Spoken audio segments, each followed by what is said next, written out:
dear honorable chief guests, other distinguished guests, and conference attendees. I would like to congratulate Department of Management Studies at Dyananda Sagar College of Engineering for organizing this international conference on leveraging contemporary management practices for sustainable development, LCMSD 2023. And I would like to thank Dr. Karpa Gavali and Professor Himalata for inviting me as a keynote speaker. So I'm sorry that I'm not attending this conference in person, and this session is not a live session either. So my message is a recorded message. So my topic is basically I will talk about some of the research work that I have done related to sustainable supply chain management. This will fit with the conference theme. So that's why I chose this topic. As far as my introduction is concerned, I'm a professor and I'm the PhD in Technology Management Program Director, which is housed in this program is housed in Bailey College of Engineering and Technology at Indiana State University. My email address and the university website link this also given, so that if you need to contact me or if you want to visit university website, you can website to explore further information about our program, about our college, and about our universities. So outline of my presentation is this way, that I will give a brief introduction of the topic, no, and then we'll talk about research methodology, steps or tools in general. Then I will give you a summary of some of my research work related to the topic, and then we will end up with conclusion. And I will also have a slide about the collaboration, further between DSCE and myself, and between our DSCE and our university, Indiana State University. So sustainable development, that's included in the conference theme. Why? So this topic, this phrase, sustainable development, is very important. Why? Because this is a global issue right now. Uh, Even the recent UN climate change conference, COP28, which ended on December 12th in UAE, there are almost 200 parties. They agreed to cut emissions drastically, heavily, in order to have more equitable and fair transition from fossil fuel to non-fossil based fuel or other renewable renewable sources. So that's the global UN body. And India also, at the end of COP26, India also established 5 targets, and I'm not going to detail about those targets, but those targets include how to fight climate change. It includes to reduce carbon emission and to increase energy production from non-fossil based fuel or renewable sources. Uh, So, so that's how why it is important to, no matter what we do, we have to practice sustainability, and sustainable practices will lead us to these goals in order to achieve those goals.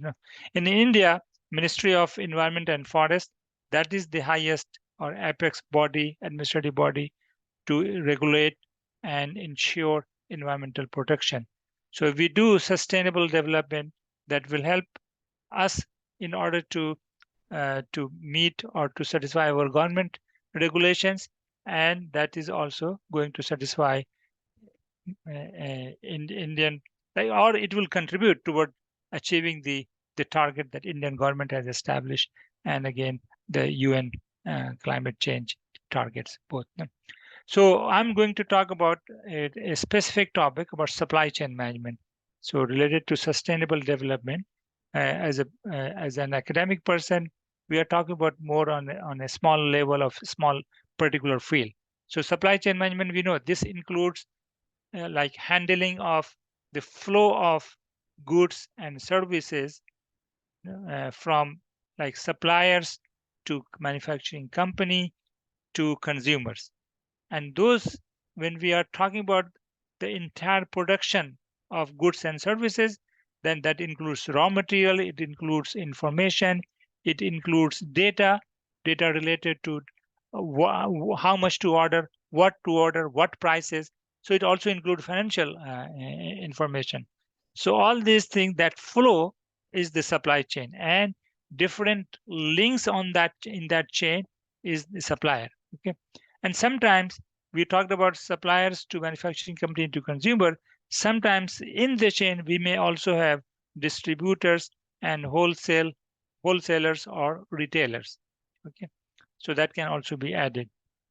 Now, because of the way we talked about COP28, COP26, no, and in the environmental regulations, even consumers now are more aware of environmental issues.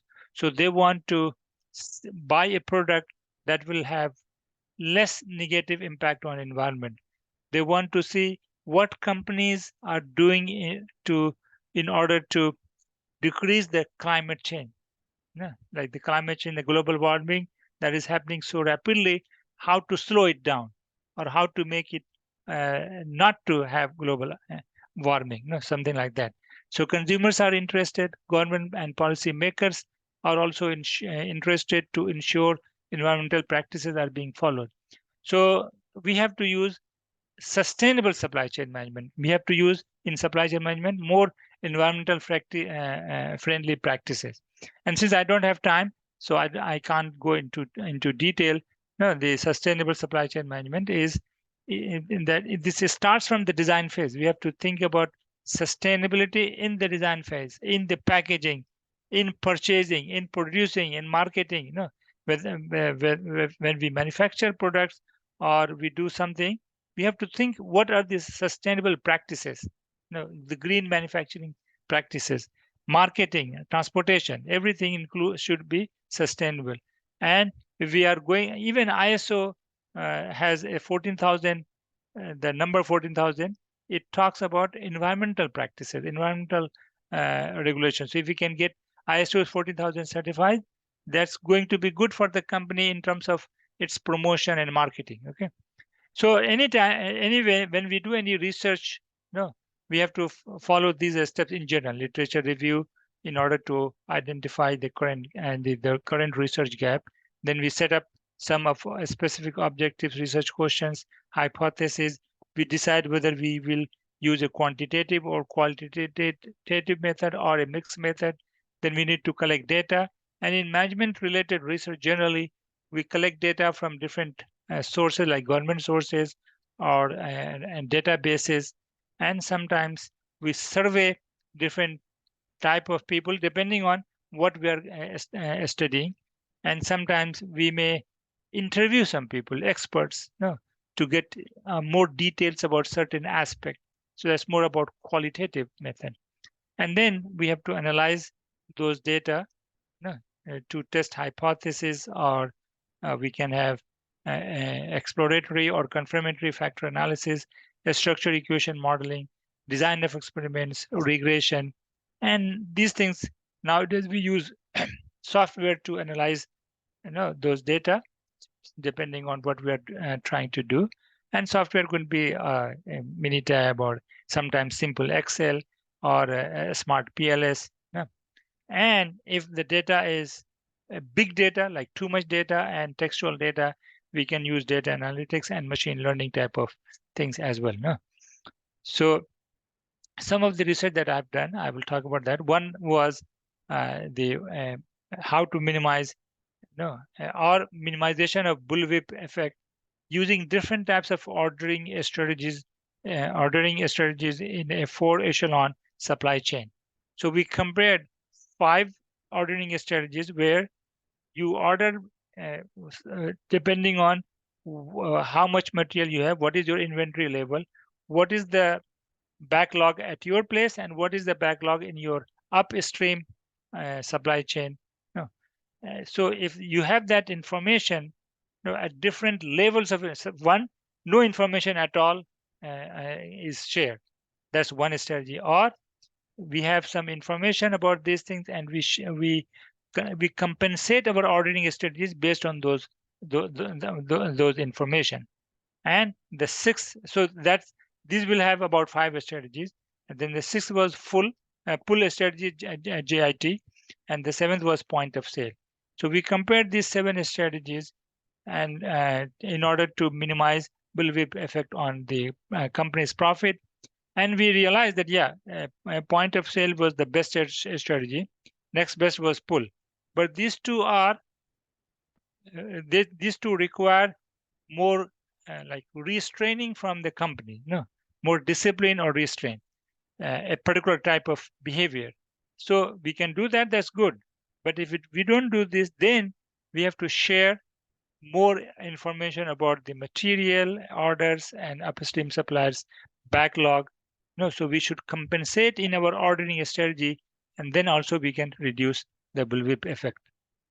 Another research was done to develop a framework that can be implemented by companies to have sustainable supply chain management. Yeah. So again, here we first of all reviewed literature to come up with good practices and what is the research gap. Then in the Indiana State University where I am, it is located in a city called Terre Haute in the state of Indiana. So we visited around our city the regional companies, and those companies were large size, medium size, and small.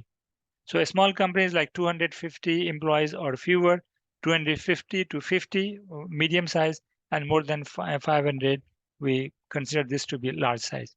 No. So we visited to look at their initiative, sustainable initiatives. We also interviewed people who were responsible for sustainable initiative to see what are the challenges, what are they doing in order to be more sustainable, what challenges or barriers they face, and what can they do in order to be more sustainable. So we interviewed them also, and we came up with a framework. This framework was also reviewed by our peers and industry experts. So that framework, these are the different steps of our framework, that the company can identify financial benefits by practicing or following sustainable supply chain management. What are the financial benefits the company should be able to identify as in the or should have as a set of goal? No, then look at what are the environmental regulations that we are following, no, in order to satisfy government regulations. So these things, and again, these steps are here. I don't have to explain much in detail because of the time constraint, but the presentation slide is available. Also, I have listed these papers in the last slide, so you can look into the full paper. Okay. The third research is about or was about sustainable green supply chain practices, how it can improve a company's sustainability and performance, performance, economic and operational performance both. So we looked into the different strategic element of green supply chain management, and we tried to see if they're related to these elements. Do they contribute? Do they relate to green supply chain practices? And if the company follows green supply chain practices, do these practices affect the company's performance? And for this one, we collected data from a survey, and survey was distributed to apparel and textile industry people. Okay, so the questionnaire was developed, and the scale was used from 1 to 5 Likert scale, and then we did a structured equation modeling analysis on a smart PLS. So the three hypotheses were first. These three hypotheses were tested, like if green entrepreneurial orientation (GEO) are they related to GSCM practice? Like, do they mediate towards GSCM practices? No.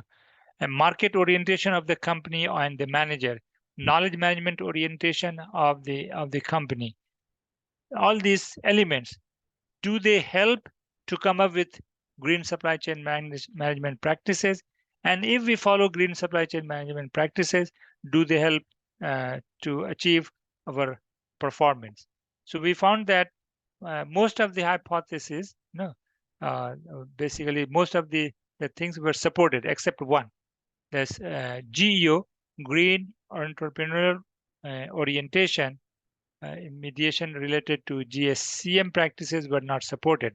But all other, like KMO, Knowledge Management Orientation, and market orientation, both no, mediate GSCM practices, more are related to GSCM practices, and GSCM practices are able to improve environmental, economic, and operational performance of the company. So because of the time constraint, again, I'm not talking about these three other some research work. No, but again, the details are in the reference slide. So we can say that sustainable supply chain initiatives nowadays, it is must for companies, regardless of what your size is.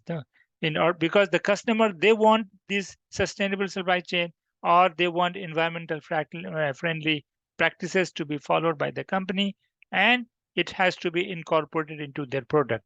And the government, they also want companies to satisfy these government regulations related to climate change, related to environmental practices, related to sustainability. So this is a must.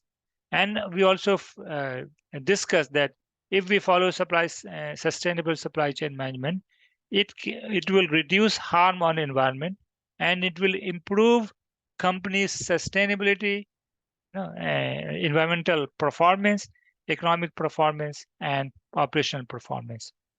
So that's a kind of a summary of our research work related to the conference theme. Now I want to talk about the collaboration between myself and DSC, and the DSC and our university, Indiana State University.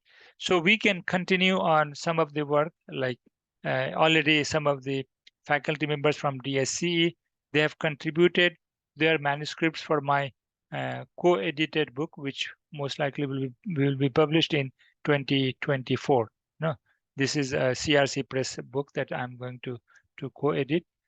We have already received manuscript. They have been reviewed, and now the revised version have been already received by us.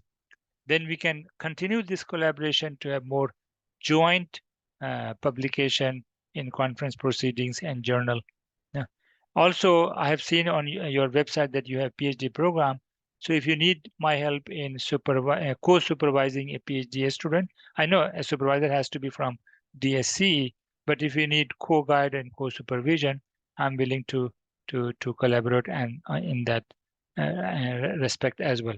Then in terms of the institutional collaboration between DSCE and Indiana State University ISU, so some of the program where we can collaborate, one is PhD in Technology Management, for which I am the director of the program. Then Master of Science in Computer Science, Electronics and Computer Technology, Safety Management, and Master of Science in Technology Management. These are 4 programs, master programs in and these are housed in our College of Engineering and Technology, Bailey College of Engineering and Technology, BSET. And also we can collaborate on some of the Bachelor of Science Engineering and Engineering Technology program. So we can do 2+2 program where 2 years will be studied at DSC and the 2 at ISU, or 3+1, or for master we can do 3+2. Similarly, we can collaborate on MBA program. So for MBA program, just this little caveat is that in India, bachelor degree is 3 years, and in the US is 4 years. So in order to collaborate with MBA, we have to think about that 1 year extra study that a student need to do. So that part, we can come up with something, but I'm just saying that we have to think about that caveat also. So here these are some of the research that I mentioned, and some of the thing I could not mention because of the time constraint, but the full papers are there. So I thank again Department of Management Study for inviting me to give this keynote presentation. And also I would have liked to have questions and answer. I would have preferred to have a live session, but because of the time zone difference, we could not. but you can email me if you have any question. And with this, I conclude. And again, thank you. And I wish this conference a great success.